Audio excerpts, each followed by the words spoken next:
금일 스님. 네, 오늘 우리 한국 고유의 명절인 추석 한가위입니다. 네, 한가위 맞은 여러분들께 축하드리고 또 이 기쁘고 즐거운 그런 명절이 되셨으면 좋겠습니다. 여러분들 오늘 보니까 생각보다 많이 오셨네요. 고향에 안 내려가셨나 보죠? 네, 아유 참 착하십니다. 네, 네. 정말 이번에는 이제 보통 매년마다 이때 우리가 민족 대이동을 하지 않습니까? 네, 그런데 그렇지 않고 이번 명절은 꼭 보통 때 주말처럼 그렇게 지나가는 듯한 분위기입니다. 매년 고향 방문을 환영하는 현수막이 걸려 있는데 올해는 코로나19로 사정이 달라져서 이렇게 표현하고 있습니다. 몸은 멀리, 마음은 가까이. 네, 이런 현수막도 있고요. 또 어떤 현수막에는 이런 표현도 있습니다. 불효자는 옵니다. 이렇게, 네, 웁니다가 아니라 옵니다. 그러니까 효자가 되려면 오직 말아야 돼요. 네, 네, 그런 현수막도 있고. 그러니까 이번 추석 명절에는 부모님을 찾아뵙지 말자 또는 오지 말라는 현수막들이 눈에 띄어서 씁쓸하기만 합니다. 추석 연휴 외지인들의 방문으로 코로나19 지역 확산을 우려하는 주민들의 불안감이 크기 때문에 사실 어쩔 수 없는 그런 상황이라고도 할 수가 있겠습니다. 이제는 그래서 언택트 시대다 이런 얘기들 하죠. 그러니까 비대면으로, 대면으로 하지 말고 비대면으로 해결하려는 그러한 사례들도 굉장히 많습니다. 부모님들은 자식들이 오지 말라고 이제 영상 편지를 보내죠. 네, 올 추석에는 코로나 때문이라도 올 생각하지 말거라 이렇게 영상 편지를 보낸다든지 또 국립묘지를 비롯해서 전국 모든 추모관이 문을 닫아버리고 자녀들이 내려오지 않는 시골 마을에는 이제 좀 쓸쓸함이 이렇게 감도는 그런 분위기가 되고 있습니다. 네, 코로나19 방역의 가장 최고의 방법은 바로 사회적인 거리두기입니다. 네, 서로 떨어져 있어야 돼요. 네, 여기도 우리도 지금 1m 이상 이렇게 떨어져서 지금 미사를 봉헌하고 계시는데 떨어져 있어야 돼요. 가까이 하게 되면 바이러스에 전염되기 때문입니다. 더군다나 증상이 없는 확진자들이 있어서 더욱더 조심을 해야 합니다. 그래서 이런 반어적인 유머가 나오고 있는지도 모르겠습니다. 흩어지면 살고 뭉치면 죽는다. 뭐 이런 얘기도 나돌고 있습니다. 추석을 앞두고 가족과 친지가 만나는 것에 대한 그리움과 두려움의 양면성을 아주 잘 표현해 주지 않는가 이런 생각을 해봅니다. 네, 우리가 사회적 거리두기를 실천하다 보면은 많은 사람들이 본의 아니게 집콕 또 방콕을 하면서 많은 시간을 집에서 또는 방에서 보내게 됩니다. 저는 이런 상황이 좀 우리를 우울하게 만들어 준다고도 할 수도 있지만은 또 이것을 역설적으로 생각을 해본다면은 어떻게 보면 자기 자신에 대한 성찰과 반성의 시간을 많이 가질 수 있는 좋은 기회가 된다라고도 생각을 합니다. 코로나 이전에 내가 어떻게 살아왔는지 생각해 본다면은 정말 정신없이 바쁘게 하루가 어떻게 지나가는지 모르게 살아왔다는 사실을 알게 될 거예요. 더 중요한 사실은 사람들이 너무나 지나치게 탐욕에 기울어져 왔다는 것입니다. 그만큼 그런 삶을 살면서도 우리는 그거를 깨닫지를 못했던 거예요. 왜냐하면 너무 바쁘게 정신 없이 살다 보니까 그런 거를 잘 인지를 못한 거예요. 뭐 여러 가지 우리가 잘못한 것도 있지만 그 중에 가장 큰 잘못은 인간의 탐욕입니다. 탐욕. 예. 여러분들 그 소방법에 보면 이런 거 잘 아시겠지만은 모든 건물 안에 그 방마다 화재 경보기가 달려 있어요. 그래서 불이 나면 이 화재 경보기가 울려서 사람들한테 알려주고 또 그 온도가 높아지면은 또 그냥 자동적으로 물이 쏟아져 버리죠. 네. 이런 화재 경보기가 있기 때문에 그래서 불을 금방 끌 수가 있습니다. 그런데 탐욕에는, 인간의 탐욕에는 이런 화재 경보기가 없어요. 화재 경보기가 달려있지 않는 건물은 매우 위험합니다.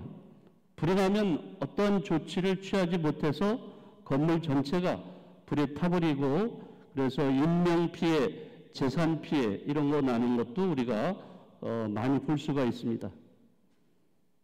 마찬가지로 탐욕이라는 것도 화재 경보기가 없기 때문에 그것으로 인해서 사람들은 자기 자신에게 닥쳐오는 그런 불행을 감지하지를 못해요.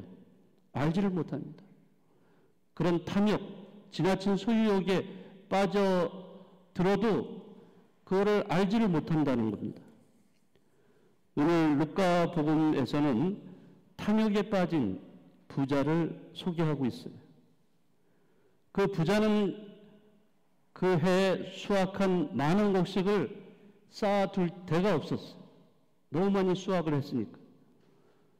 그래서 그 곡간마다 또 이미 다 차 있었어. 예? 해마다 그냥 다 거기다가 집어넣었기 때문에 이젠 곡간이란 곡간은 다 곡식과 재물로 가득 차 있었어. 그러면 어떻게 할까? 이 부자는 고민하다가 아주 좋은 아이디어가 떠올랐습니다.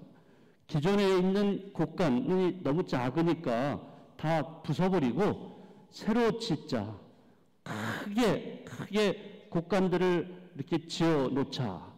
그래서 그거를 다 허물고 크게 새로운 곡간들을 만들었어. 그리고 거기에다가 다 차곡차곡 곡식과 재물을 다 쌓아뒀습니다.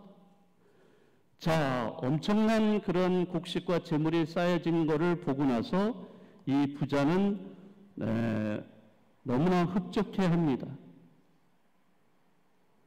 그래서 자신에 대해서 자신에게 이렇게 얘기하죠. 자, 네가 여러 해 동안 쓸 많은 재산을 쌓아두었으니 이제는 쉬면서 먹고 마시며 즐기자. 자, 이렇게 이야기를 합니다. 자, 그런데 여기에 문제가 이제 생깁니다. 어떤 문제냐?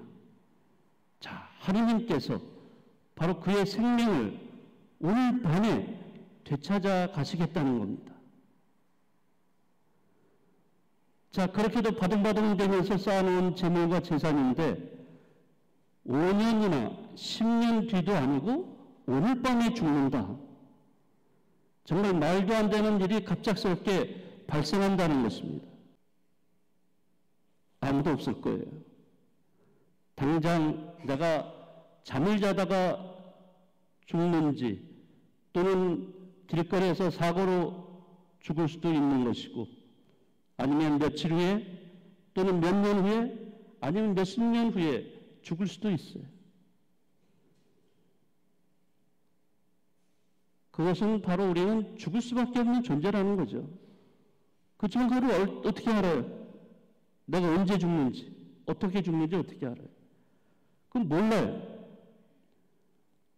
다시 말하면 인간은 죽음에 대한 그런 한계를 갖고 있다는 거죠. 그런데도 인간은 천년만년 살 듯이 재물을 모으고 그거를 독점하고 그 재물에 집착을 하고 그래서 어렵고 도움을 필요로 하는 이웃과 나누지도 않고 오로지 움켜쥐려고만 하는 그런 사례들이 얼마나 많이 있겠습니까? 예수님은 계속해서 이렇게 말씀하십니다. 자신을 위해서는 재화를 모으면서 하느님 앞에서는 부유하지 못한 사람이 바로 이러하다라고 말씀하십니다. 하느님 앞에 부유하지 못한 사람이 되는 것, 이건 정말 어리석은 사람이 되는 겁니다. 결국 이 부자의 잘못과 죄는 다름이 아니라 탐욕에 의한 축적과 독점이라는 거예요. 쌓아둔다는 것과 나누지 않고 자기 혼자 차지한다는 그 자체가 죄가 된다는 거죠. 그래서 그 죄로 인해서 부자는 결국에 죽음을 맞이하게 된다는 겁니다. 쉽게 말하자면 제 명대로 살지 못한다는 거죠.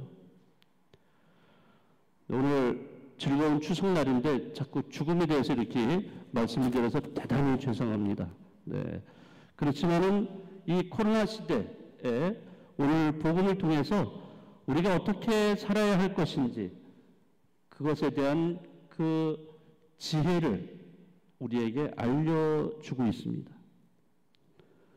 오늘 이 루카복음 말씀을 종합해서 본다면 저는 이 제목을 이렇게 붙이고 싶습니다.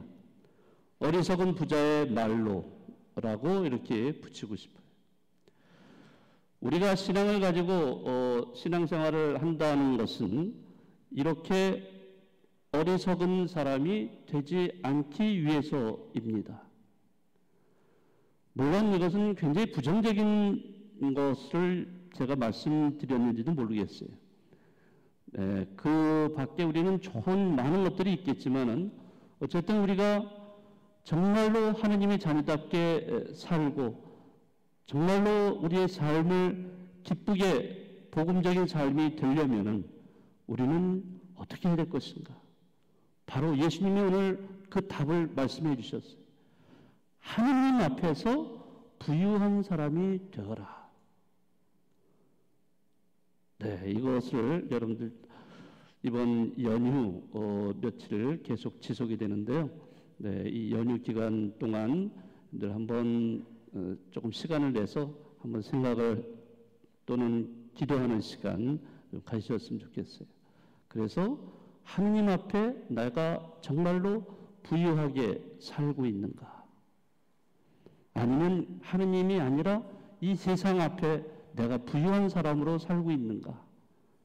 네, 그것을 한번 생각해보는 그런 시간이 되시고 또 어쨌든 그래도 명절이니까 여러분들 또 기쁘게 또 지내시는 시간이 되셨으면 좋겠습니다. 잠시 묵상하시겠습니다.